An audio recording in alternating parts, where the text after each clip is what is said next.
আপনারা দেখছেন পাবলিক বাংলার, সঙ্গে রয়েছে আমি তুহিনা পারভিন। আজ বারুইপুরে নির্যাতিতার পরিবারের সঙ্গে দেখা করতে গিয়ে জনরোষের শিকার হলেন সায়নী ঘোষ।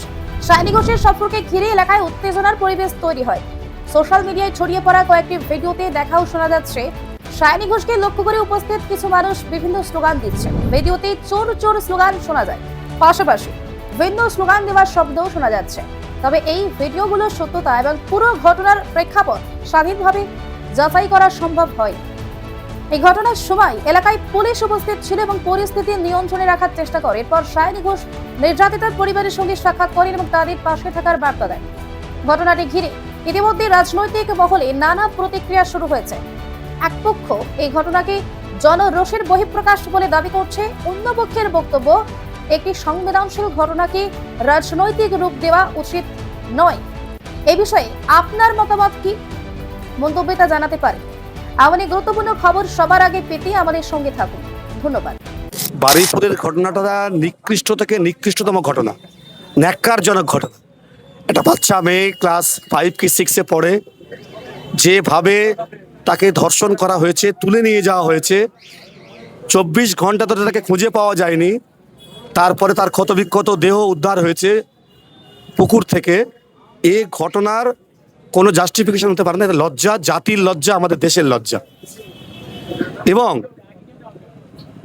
পুলিশকে জানিয়েছে তার পরিবার, যখন থেকে খুঁজে পাওয়া যাচ্ছে না তখন থেকে পরিবারের গ্রামের লোকজন জানিয়েছে পুলিশকে, পুলিশ কোনো ব্যবস্থা নেয়নি। খুঁজেছে, দুষ্কৃতীদের চিহ্নিত করেছে পাড়ার লোক, গ্রামের লোক, একটা সিসিটিভি ফুটেজ থেকে, তাও পুলিশ কোনো ব্যবস্থা নেয়নি। আসামিদের ধরে পুলিশের হাতে তুলে দিয়েছে, পুলিশ তাদেরকে ছেড়ে দিয়েছে, কোনো ব্যবস্থা নেয়নি। ডেড বডি উদ্ধার করেছে গ্রামের লোক, পুলিশ না। তাহলে এই থেকে ভয়ঙ্কর নিষ্ক্রিয়তা আর কি হতে পারে? তাহলে চরম পুলিশি নিষ্ক্রিয়তার জন্যে একটা বাচ্চা মেয়ে খুন হলো, ধর্ষিতা হলো, এর দায় পুলিশ মন্ত্রীকে নিতে হবে, এর দায় রাজ্যের মুখ্যমন্ত্রীকে নিতে হবে। এই দায় এড়াবার কোনো সুযোগ নেই। আমরা সিপিআইএম পার্টি গোটা রাজ্য জুড়ে এই ঘটনার প্রতিবাদ শুধু করছি না, অবিলম্বে পুলিশ প্রশাসন সহ যারা এই ঘটনার জন্য দায়ী তাদের শাস্তির, তীব্র শাস্তির দাবি করছি, দৃষ্টান্তমূলক শাস্তির দাবি করছি। বামপন্থীরা ঘটনমূলক রাজনীতি করে, বামপন্থীরা ধ্বংসাত্মক রাজনীতি করে না।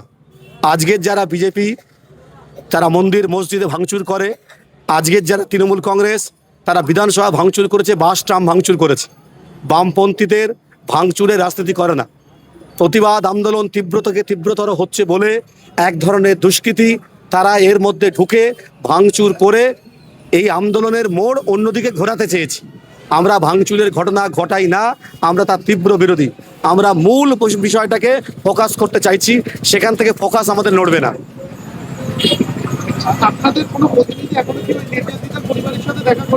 সুজন চক্রবর্তী, শ্রমিক লাহিড়ী, রাহুল ঘোষ, রতন বাগচি সহ রাজ্য মহিলা সম্পাদিকা মোনালিসা সিনহা, মীনাক্ষী মুখার্জি, তারা তাদের পরিবারের সঙ্গে যোগাযোগ শুধু করেনি, বিচারের জন্য বিকাশ রঞ্জন ভট্টাচার্য তাদের অ্যাডভোকেটের দায়িত্ব নিয়েছেন। বিনা খরচে তাদের পাশে আমাদের পার্টি আছে, সম্পূর্ণভাবে দায়িত্ব নিয়েছে পার্টি তাদের পাশে থাকার জন্য। এবং আমরা, এ তো কোনো রেমেডি হয় না, একটা মেয়ে খুন হয়ে গেল, তার তো ফিরিয়ে দেওয়ার কোনো জায়গা নেই। যাতে আর এই ঘটনা না ঘটে, রাজ্যকে, রাজ্যের মুখ্যমন্ত্রীকে সেই দায়িত্ব নিতে হবে। পরবর্তী সময় যদি একটা ঘটনা ঘটে, পুলিশ নিষ্ক্রিয়তার অভিযোগ পায়, আমরা গোটা রাজ্য জুড়ে আরও তীব্র আন্দোলন সংগঠিত করব।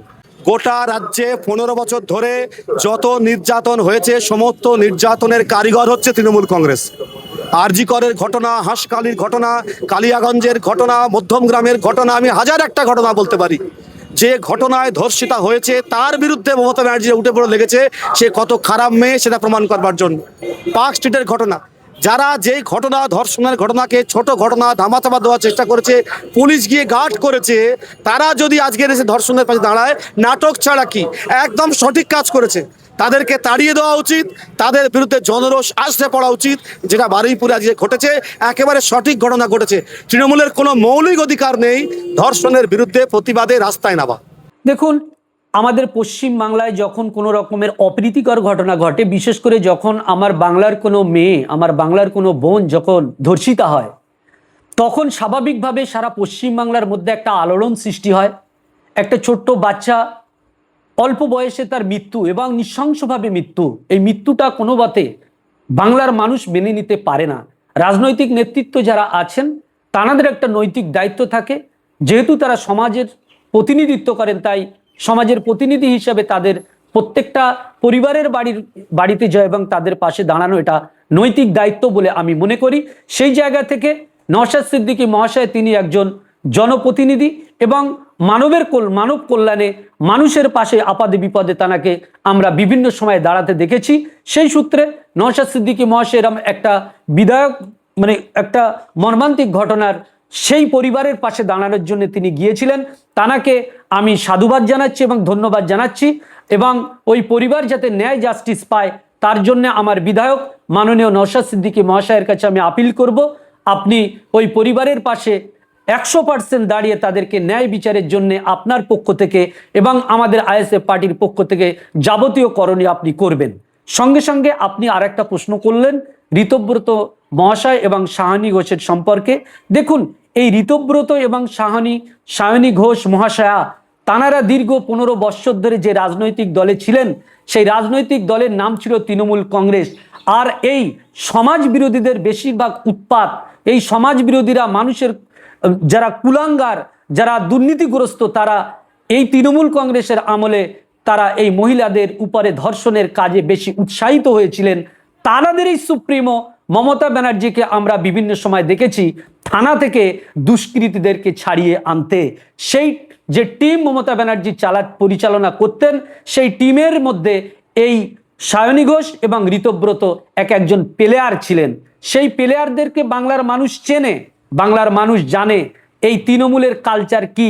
তাই তৃণমূলের যখন নেতৃত্বরা যখন এরকম একটা অভাবনীয় অকল্পনীয় ঘটনার পরেও যখন পরিবারের পাশে যায়, মানুষ এই তৃণমূল কংগ্রেসের উপরে যে আক্রোশ ছিল, যে ক্ষোভ ছিল, তার বহিঃপ্রকাশ ঘটিয়েছে এই ঋতব্রত এবং সায়নী ঘোষকে লক্ষ্য করে। কারণ যখন তৃণমূল কংগ্রেস ক্ষমতায় ছিল সায়নী ঘোষ তিলোত্তমার পরিবারের পাশে এইভাবে তাকে আমরা দাঁড়াতে দেখেনি। যখন তিলোত্তমার মা রাজপথে কাঁদছিল সায়নী ঘোষ তখন অন্য জায়গায় অন্য কাজে ব্যস্ত ছিলেন, তিনি ন্যায় জাস্টিসের জন্য রাস্তায় প্রতিবাদ করেননি। আজকে যখন সরকার চলে গিয়েছে, অন্য যখন সরকার ক্ষমতায় এসেছে অর্থাৎ বিজেপি গভর্নমেন্ট যখন এসছে, তিনি আজকে তার মনের মধ্যে উদয় হয়েছে যে নারীদের উপরে অত্যাচার হচ্ছে, আমার পাশে দাঁড়ানো দরকার। তাই মানুষ এই দ্বিচারিতা ধরেছে এবং মানুষ বুঝতে পেরেছে এরা কেবলমাত্র কুমিরের কান্না এবং মায়া কান্না কাঁদতে এসেছে। অর্থাৎ এরা আগে একরকম রূপে চলতো আর আজকে আর এক রকম রূপে চলছে। তাই মানুষ নওশাদ সিদ্দিকীকে স্বাগত জানায়, অন্যান্য রাজনৈতিক নেতৃত্বদেরকে স্বাগত জানায় এবং তাদের সঙ্গে থেকে পরিবারের পাশে গিয়ে কথা বলে। কিন্তু ঋতব্রত এবং সায়নী ঘোষ যখন আসেন তাদের উপরে বিভিন্ন রকমের কুরুচিকর কথা এবং বিভিন্ন মন্তব্যমূলক স্লোগান দিয়ে তাদেরকে ওখান থেকে চলে যাওয়ার জন্য আহ্বান এবং আপিল করে। এখন ওই বাচ্চা সে স্কুলে যাবে, খেলা করবে, তার অনেক স্বপ্ন, তার অনেক আশা ছিল, সেই স্বপ্ন নিয়ে দিনের পর দিন বড় হচ্ছিল। এইরকম একটা পরিস্থিতিতে এই সমস্ত কুলাঙ্গাররা, এই সমস্ত বর্বর অসভ্য লম্পট ছেলেরা মিলিতভাবে তার সঙ্গে যে অসম্মানীয় কাজ করেছে এবং তাকে যে নির্মমভাবে হত্যা করেছে, এর তীব্র নিন্দা করছি।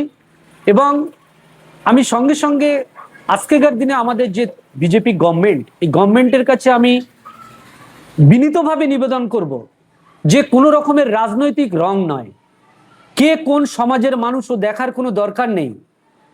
এমন আইনত সাজা এদের দেওয়া হোক, এদের উপরে কোনো রহম না, এদের সঙ্গে এমন ব্যবহার, এমন আইনি পদক্ষেপ নেওয়া উচিত যেন এরা যাবজ্জীবন হয় অথবা এদের মৃত্যুদণ্ড ফাঁসি হয়। সেই ব্যবস্থা এই সরকারকে করতে হবে। তা যদি না হয় আরও সমাজের মধ্যে বিভিন্ন কুলাঙ্গার দুষ্কৃতিমূলক ছেলেরা তারা আরও উৎসাহিত এবং প্রশ্রয় পেয়ে যাবে এবং এরকম আমার একজন ছোট্ট বোন, এরকম আরও বোনের উপরে অত্যাচার হবে। আমরা বাংলার মানুষ এরকম অত্যাচার আর দেখতে চাই না। আমরা অভয়ার সেই মায়ের কান্না আজও আমরা ভুলতে পারিনি।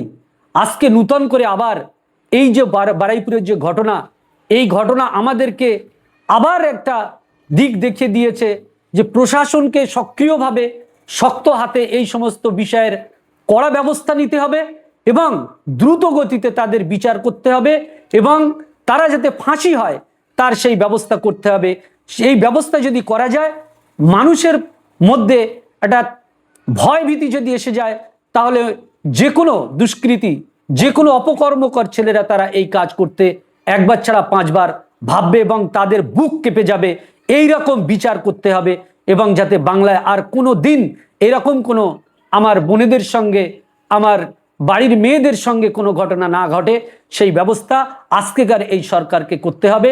আমি মাননীয় শুভেন্দু মহাশয়ের কাছে বিনীতভাবে নিবেদন করব, আপনি অনেক বড় দায়িত্ব নিয়ে পশ্চিমবাংলায় এসেছেন, আপনার উপরে বাংলার অসংখ্য মা বোন অনেক ভরসা করে, তাই দয়া করে আপনি এই বিষয়টার উপরে রাজনীতির ঊর্ধ্বে উঠে এর উপযুক্ত ব্যবস্থা নেবেন এই আশা করছি।